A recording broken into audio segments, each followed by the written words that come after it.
Welcome to Kingston upon Hull. Hull has a lot to offer its visitors, and being a central hub for transport links, it is a popular stop-off point for people coming from both nearby and further afield.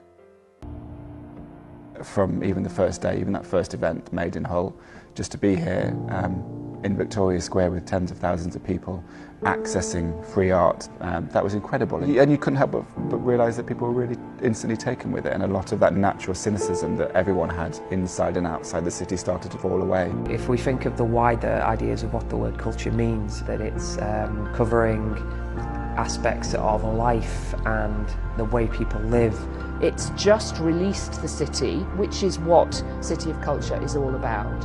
It's released the city to be its true self. It is a vibrant place, it is a place where change can happen, it is a place where people have a massive appetite to get up and get involved. We're having debates in Hull about the nature of art and what is art. It's a beautiful thing to witness happen.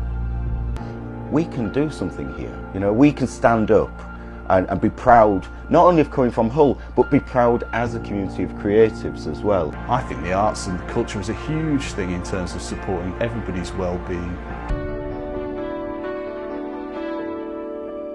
The feeling of being made in Hull, being surrounded by all these people, and the feeling of a city changing and a city growing in confidence, it will genuinely stay with me for the rest of my life. And I think it just proves that culture is absolutely transformative. And if you give people the chance to engage in that, it changes cities, it changes opinions, it changes outlooks on the place around you. It can actually change people's lives for the better.